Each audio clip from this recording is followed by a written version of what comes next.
Good morning, ladies and gentlemen. Thank you very much to the President, the office bearers, the mentor, the distinguished guests at this conference. I'm glad to see, first of all, that it's of such scale because as the statistics that the President cited here tell us, this is a vitally important function and going to get more so with time. I'll start, I must confess, as with most speeches, I come here and wait to see what develops. So I didn't have any prepared speech. But I asked the President when I came, what would you like me to talk about? And he said, talk about the importance of project management as you see it and give some examples from government and, from your experience, both in government and outside. So I'll start with government, and if I have time, I'll go outside. But let's start with the figure he gave us, 4.8 lakh crore project overrun on infrastructure projects in India. How do we get there? What is it that drives this kind of either continuous under budgeting or continuous, setting of expectations that can never be met, continuous cost overruns, because surely that's not 1 year, that's over several years, right? And that's definitely true of my experience in government, as I'll come to in a minute. And as I was sitting here, I was thinking there's probably 3 contributing factors, at least as far as government is concerned. The first is the natural tendency of all individuals, and excessively so in politicians, to be overambitious in setting targets and promising outcomes. So we all think we've been there, done that. Surely, if we have the idea, we can make it happen. And we start setting both budgets and timelines based on some inherent natural optimism, and in the case of politicians or bureaucrats, probably, what can I say, inherent to the profession as well, kite flying. But there's a second variable that I was thinking about, and that is particularly true in government more than private organizations, is that we have very, very inefficient organizational design.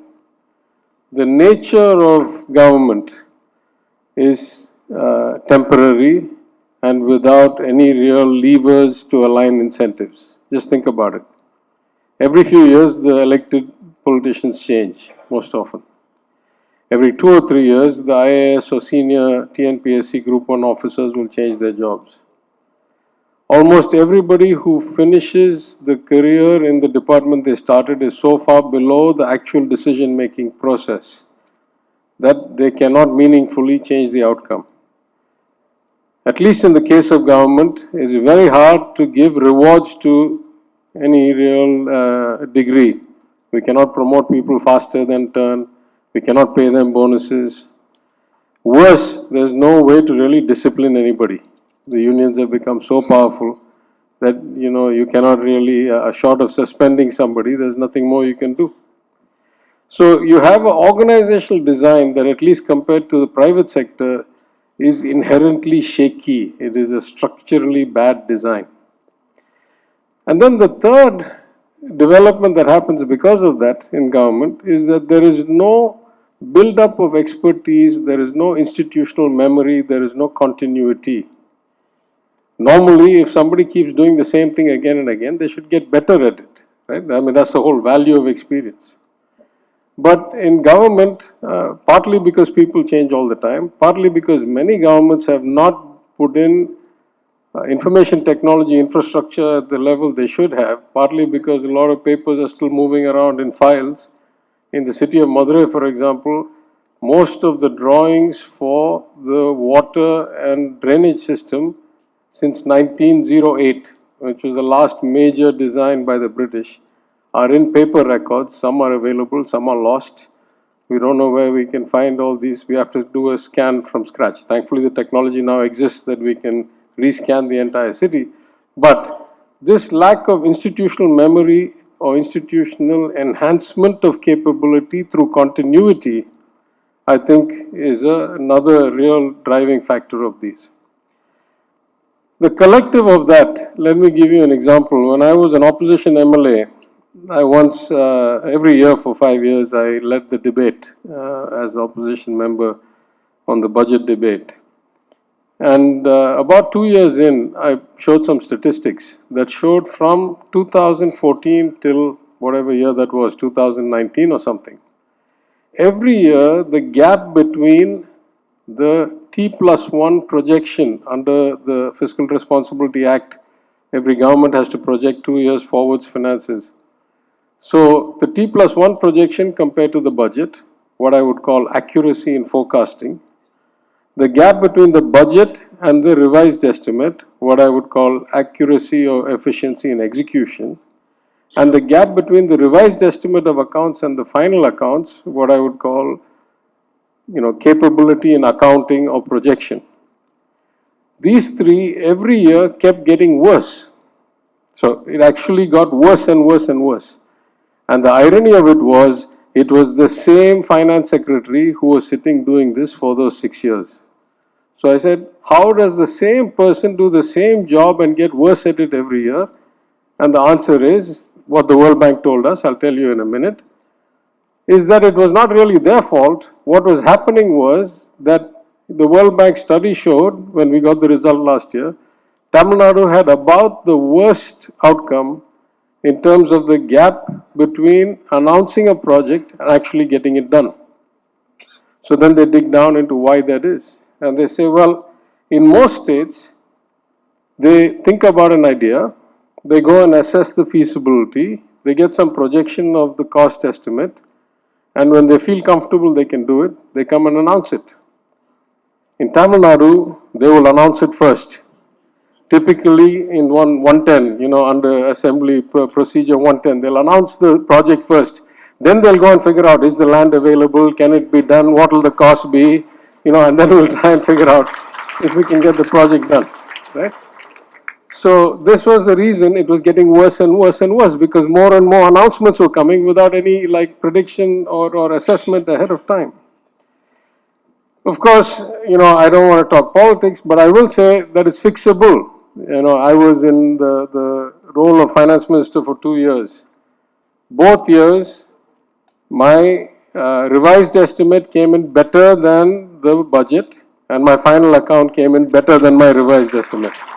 So at least, in the time that I was there, I fixed it as well as I could. And one of the things that helped was that the chief minister revived an old committee that we had going back to the last time we were in office, called the Major Infrastructure Projects Committee.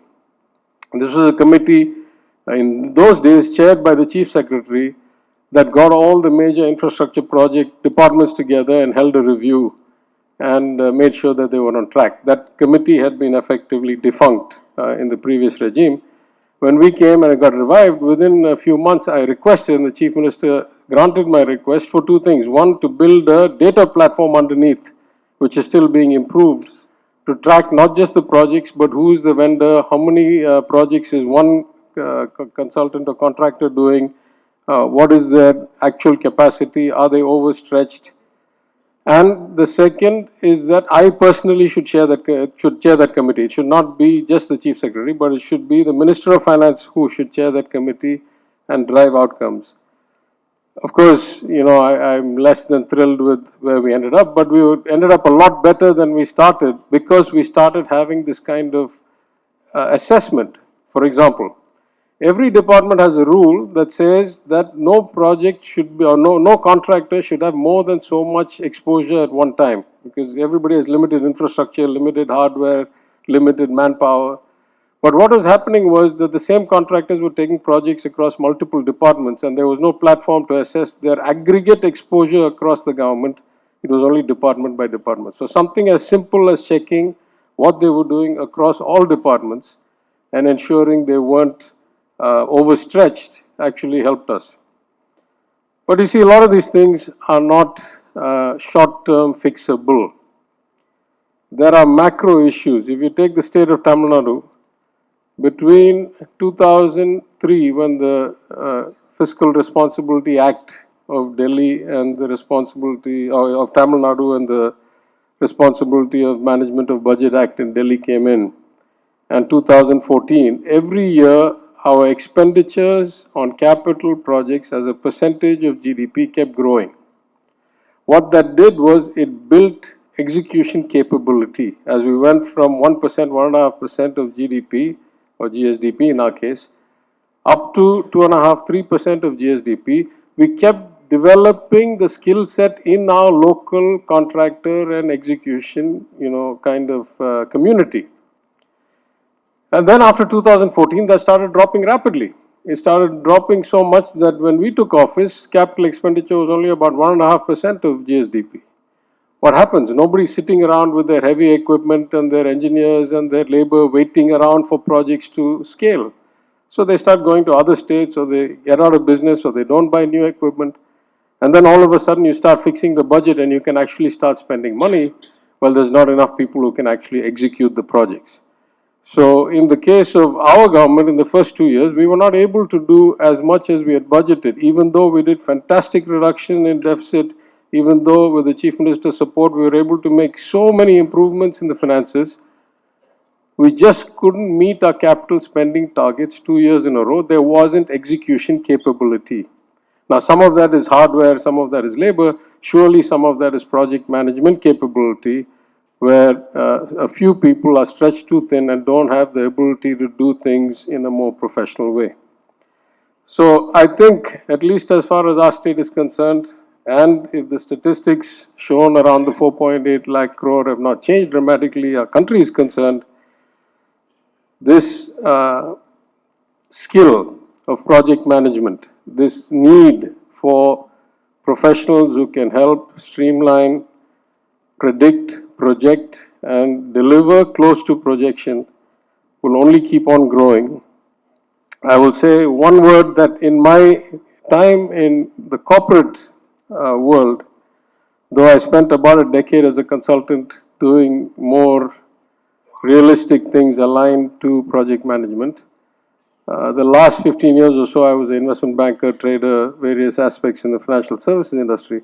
But I would say even there, the transformation of the industry from cash securities to derivatives, securitized products, global market, risk across multi-dimensions that had to be integrated, the ability to calculate profit and loss in real time when you're in a global market, the ability to calculate value at risk, or deltas when the market moves, when the market opens in Sydney, when most of us are sleeping in New York. These kinds of skills also were very much in the project management domain, because we had to build infrastructure to be able to deal with these things. And I would say part of the reason we had such a incredible drop during the global financial crisis was that the scale of the markets far exceeded the capabilities of the infrastructure to handle and analyze and aggregate and display where the risk was to the holders of the risk, let alone to the regulators like the reserve banks and the market regulators. So in every department that I have ever worked, and certainly in finance and in government, I would say that those of you in this profession and in this conference are likely to have a brilliant future, because the demand for project management is only going to increase. While you have such a brilliant future, I hope you will continue to contribute to the greater good, as your president said, about the many hundreds of thousands of hours of service towards the sustainable development goals, because those kinds of ambitions require even more skill when there is no profit or when there is no compensation involved. And I hope that even as you do well and prosper, you will continue to keep that social responsibility in your mindset and continue to contribute to the greater good. I thank you all again for inviting me. I wish you a wonderful conference and a great time in Chennai. We're happy you're here, and a great rest of the day. Thank you.